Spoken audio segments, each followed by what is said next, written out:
So Ms. Graves, can you tell us how you developed a love for dance? Well, Rachel, when I was little, my mom says that I used to imitate what I saw on TV. And back there then, the New York City Ballet used to do their Nutcracker, and it was televised. So I think I was about 5 or 6 years old, but I wasn't really in any formalized dance school.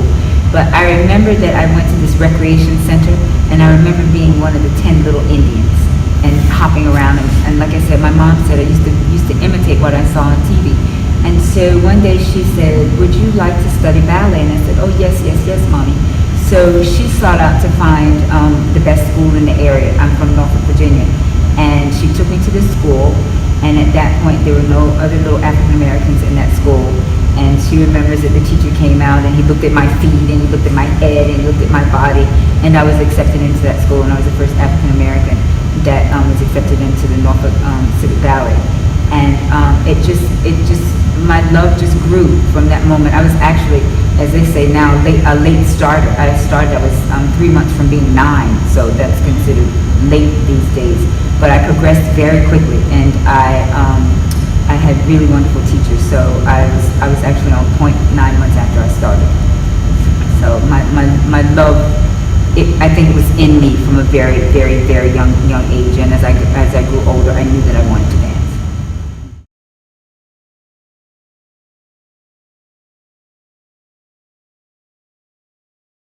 I grew up in Norfolk, Virginia, and I received my early training at the Academy of the Norfolk Ballet under a man, his name was Gene Hammett. I had other teachers there, but he used to bring in other teachers as well. And one of my biggest influences when I was young was a teacher from, he had been in New York at the Joffrey School. His name was Perry Brunson. And I had him through some of my formative years from, I would say, from about 11 to 13, something like that. And then he left our school to go join the Harkness Ballet. And at that point, we also had other teachers come in. Teacher Teresa Martinez.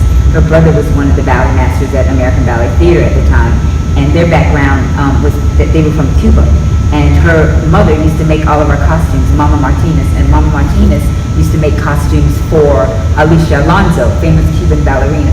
So Teresa taught us Spanish dancing, which was, really, really, really fun. So I had a lot of teachers when I was young. And then I had scholarships to the School of American Ballet, which is New York City Ballet School, and Joffrey. So I had many, many teachers there as well. And as some of you know, when I graduated from high school, I went to Indiana University, where I graduated in 3 years. And so I had teachers there. Marina Svetlova was the chair of the department, Jürgen Pavels, Colin Russell. And then when I graduated from college, I went and joined Dance Theatre of Harlem directly. There I had many, many teachers again, and even some of my early years that I had, I met teachers like the late, great Frederick Franklin, who was the Ballet de Monte Carlo, very influential in my life as a young student. He actually taught me Black Swan Pas de Deux when I was 14 years old. So I then got to work with him at Dance Theatre of Harlem on many, many, many projects, including our very famous Creole Giselle. He staged that on us, so very influential on my life. My later years, of course, had there not been Arthur Mitchell in the Dance Theatre of Harlem, I would not be sitting here talking to you. What time period did you begin your professional career, and were there very many African American dancers in the world of classical ballet at that time? And if so, who were they? Well, Gabby, that's a very interesting question, and I'm going to date myself because I joined Dance Theatre of Harlem in late 1978, before any of you were born. There were some African American dancers in the world. We didn't really hear about them, and so the fortunate thing was that at that time there was Dance Theatre of Harlem, and we all the little black girls that wanted to be ballerinas migrated to Dance Theatre of Harlem, and there we all were. So Dance Theatre of Harlem was the building point. It was the place to give those of us that wanted to be ballerinas a place to show and a platform to show that we could be classical ballet dancers, not modern dancers, not jazz dancers. But there were some African American dancers that had come before us. Raven Wilkinson, who just passed away recently, was in the Ballet de Monte Carlo. There were some others, but you didn't really know about them. You didn't really hear about them. famous American Indian dancer here at Tall Chief was in New York City Ballet, and we heard about her, but we didn't really know about Raven Wilkinson and those others that came before us. So it was the dancers at Dance Theatre of Harlem were the ones that became the names. Virginia Johnson was there. Lydia Barker was in the company early on, and so as we grew through the 80s and we started doing the classics and other ballets, we were doing mini balance repertoire ballets. Our name sort of came to the forefront. My name, Stephanie Dabney, was our Firebird, and so we became the ones. And we also, I think, at Dance Theatre of Harlem made a place so that now you're hearing about Misty Copeland and Brooklyn Mack and Calvin Royal III, who's in AET.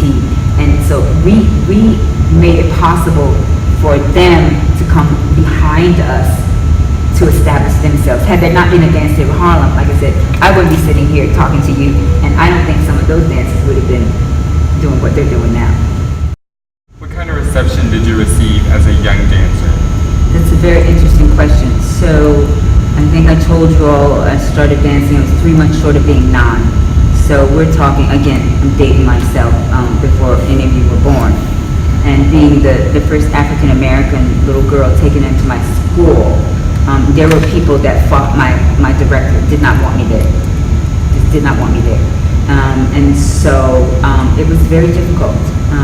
And my teacher, Mr. Hammett, told me that I was not an African-American dancer. I was a dancer that happened to be African-American. But because of that, I was going to have to be better than everybody else. So that was my mission. I had to be better than everybody else. I had to work 100% wasn't enough. I had to be 120%. And I strove to be better than everybody. But in that, lots of times when things were casted, I was third cast.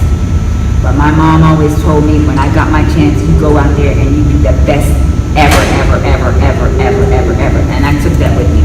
So then when I went off to scholarships to SAB, and again, there at SAB, I was the only African American in my level, and some other of my friends had also gone to SAB that year, and they were put in higher levels than I was. And so my mom said, well, maybe she's not good enough to be here. Well, we'll just go home. And then all of a sudden, the next day, I was moved up to the next level because I was better than they were. But because I was African American, I was held back. So then they invited me to stay for the year. My mom said, nope, she's going home. Then I went to Joffrey. Joffrey Ballet was a better fit for me.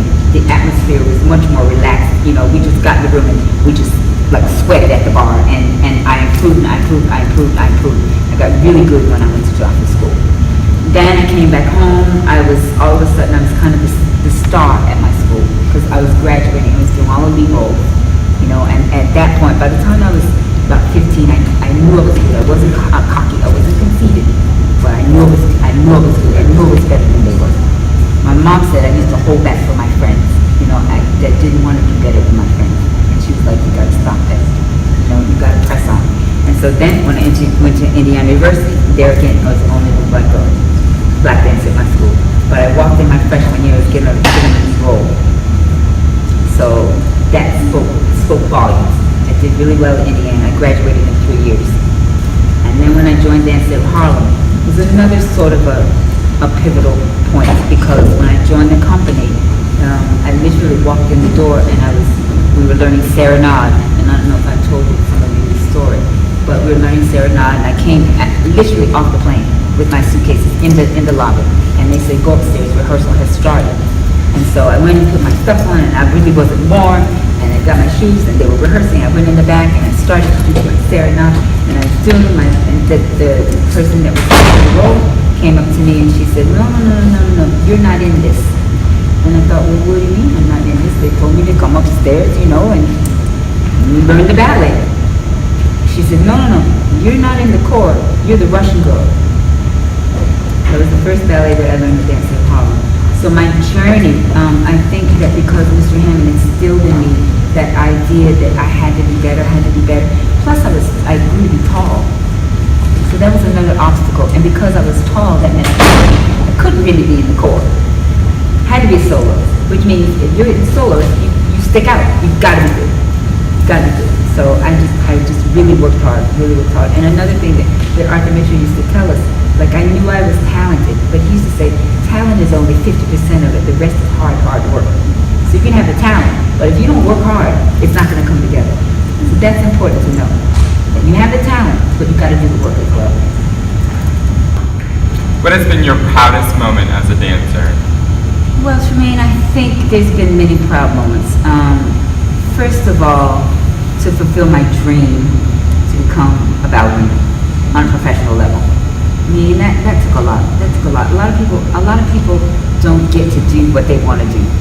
They have dreams and then they settle. I was fortunate enough to be able to join a company like Dance Theatre of Harlem, travel the world, meet lots and lots and lots of people. I tell people, you can see in books, you can see in books, but I saw things in real life. Some not always so great, but some amazing things that I would never trade in for anything in the world. I think one of my proudest moments is when we premiered our Creole Giselle in London. Because Dance Theatre of Harlem and as an African American dancer, we were always trying to disprove the myth that African Americans could do classical ballet. And doing Giselle, and our Creole Giselle, which was different, choreography was the same, but our Giselle was transposed out of Austria into the bayous of Louisiana. So it made it relevant for us at the time and how we were going to perform that ballet. And so for us to be received by the English people, our Giselle was a phenomenal high point in my life. I danced the Queen of the Willies that night, and so that was really one of the high points. I mean, we danced for kings and queens and presidents and things like that, and so I have all those memories with me. And I think also too was when my mommy, who was just my biggest supporter, saw me dance on a professional stage. All her sacrifices that she made to make sure I had point shoes and got to my ballet lessons and leotards and costumes and all that, which back then it's all relative, but it's very expensive. So say like when I started dancing, toe shoes were $10. Now they're $100. So it's all relative, but the sacrifices that she made, and she actually got to see me on that stage in New York dancing professionally with a professional company. Proud moment.